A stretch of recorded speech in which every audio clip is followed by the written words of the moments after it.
Hi, I'm Claire Manning from Thirsty Brush and welcome back to my channel. Today we're going to be making a really simple stamped monochrome card.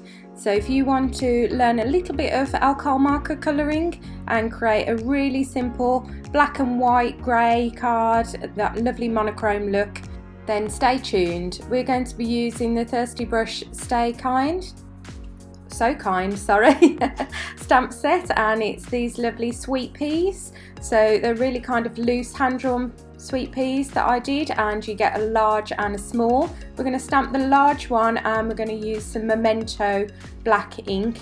So because I'm colouring with alcohol markers, this is my preferred ink, so it doesn't bleed, smudge or anything like that when you're colouring with your markers then. So I'm just stamping twice with my stamping tool so I can make sure I get a really clear stamped image, and I've put it about 2/3 of the way up this piece of cardstock that's going to be mounted onto my card blank. I always do alcohol marker colouring on a separate panel because it can bleed through, so you don't want to be using it directly on your card blank. I did get a little smudge there on the bottom right, but don't worry, we'll deal with that later. So I'm using a couple of grey colours and a clear blender and a black marker. So these are the Gossip ink alcohol markers. Leave the black aside for now, and you want your two grey colours. We're going to come in each petal, the darker colour first, just with kind of light flicks. I'm using the brush nib because I prefer that, and there is a couple of bits that will use the bullet nib, but for the petals at least I'm going to use the brush nib. You can do this with a bullet nib though if you've got different pens. You blend in the lighter grey and then go over the middle with the clear, and that gives you a seamless blend then where you've got darker grey at the sides of the petals and it goes to lighter in the middle. So this is kind of a traditional way to do your alcohol colouring. So you do this darker either side and then it progresses to lighter in the middle and looks like the light is shining. So I've just kind of zoomed in a little bit there for you while I do the other petals, just to show you that same technique again. So I'm just going to continue each petal at a time. As you speed up and you get used to this technique, you'll find that you can do 2 or 3 petals at the same time, as in do the dark on a couple of petals and then the medium on a couple of petals and then blend. You get plenty of time to blend with these fabulous, really good quality pens, and as long as you use a nice smooth cardstock for your alcohol markers and the correct ink. So you'll probably see me use VersaFine ink a lot. I use that when I'm doing watercolours, and the Memento when I'm doing alcohol markers. So smooth cardstock and Memento inks for alcohol markers. So that's one of the sweet peas done. I'm going in with the bullet tip just to do the tiny little leaves on here, just because it's a bit easier to get a bit more detail, and then carry on then to the other flowers. So of course you could do this technique with colours if you want. I just fancy doing a monochrome card. I do lots of pastels, lots of colours and brights normally, so I just fancy doing something a bit different. I have done a monochrome card before with a different stamp, if you want to check that out on my channel, but it's much darker colouring. So I thought I'd do a nice light one today. But of course if you want to do this in your pinks and your reds and those traditional kind of sweet pea colours, they're a beautiful flower that kind of creeps up, aren't they, in the summer? So you can do it in whatever colours you want, or of course in whatever mediums. If you haven't got any alcohol markers, colour it in your watercolours or your pencils or whatever you've got to hand. So same process, dark, light, and then blend in the middle with the colourless one, or a lighter one if you haven't got a colourless. So while you're here, at the end of this video, do check out our link to some other cards that you might like to have a look at, and some other videos.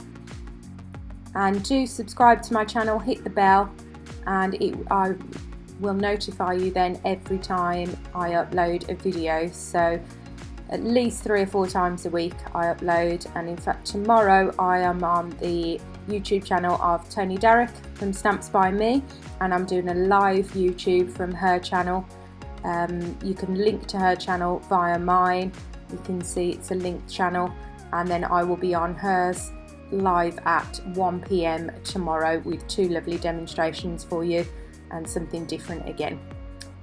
So you can mount that onto your card as it is there. I want to create a bit of a kind of frame for it, but a coloured frame. So I'm going to create myself like a stencil or mask, cutting out a circle from this extra bit of card with just one of my circle nesting dies. And I want to make this flower design pop even more. So I'm going to create a kind of black circle border around it.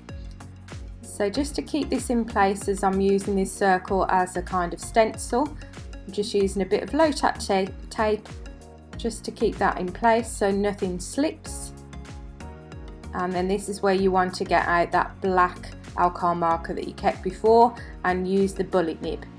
So I'm just using it to draw around a circle around the flower, not cutting into any of the petals, just where it kind of goes around the outside. And then I'm going to colour that circle in, and it's going to create a kind of black circular border that really makes that stamp design pop. So just spend a bit of time colouring that in. So you might be thinking, well, I could colour that in with any old black pen, it doesn't have to be my alcohol one, rather than use up my ink.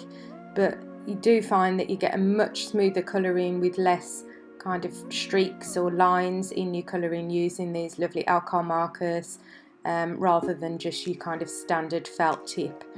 I did kind of wish that I'd done the original circle using the stencil with a fine liner though, just to make that a little bit cleaner. So you'll see at the end I just go back in and clean up the edge of the circle a little bit. And of course you could do this effect with a circular die cut as well, and then pop your stamp over the top. So whichever way is easiest. I just wanted to play around with what it looks like with a hand coloured background around this stamp and just give it a kind of different look to what I normally do on my cards. So just that last bit now, only took 5 minutes or so just to colour that in. It was quite nice to just immerse myself in a bit of standard colouring for a change. And I think that really makes those sweet peas pop out even more. So as I say, I went back in with the stencil and just cleaned up that edge a little bit. And this would look really cool if you coloured in your flowers in colours as well, not just the black and white for this monochrome card, but your pinks and your reds and your oranges, something like that.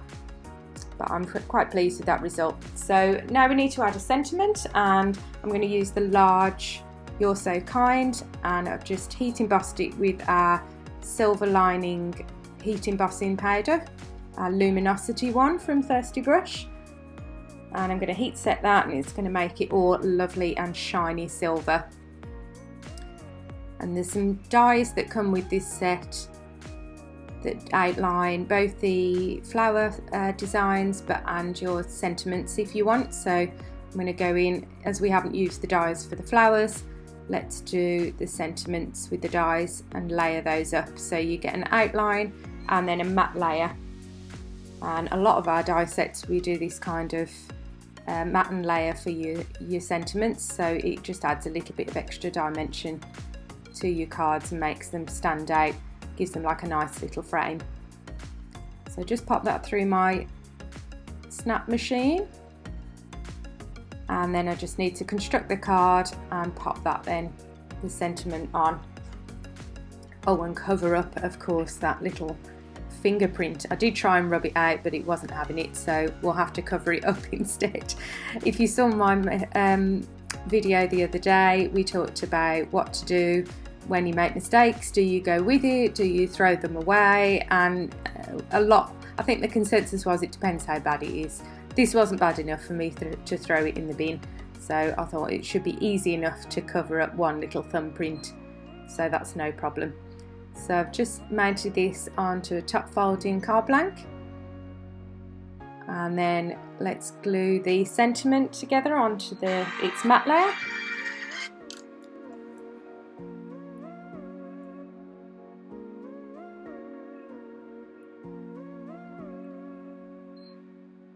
I'm loving all these kindness sentiments that are about at the moment.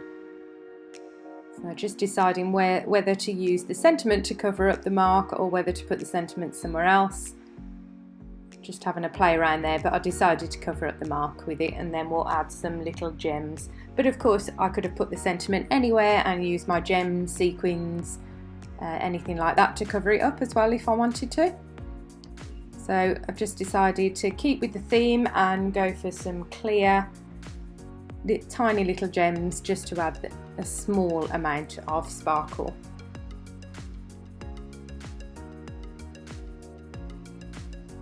I always like to add an odd amount of gems or sequins and in clusters.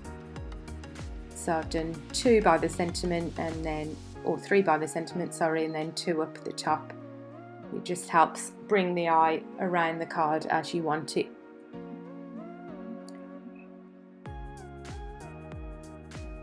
So do check out my other videos while you're here as well. Now we're nearly finished this card, and hopefully you can join me tomorrow for the live studio over on the Stamps by Me YouTube.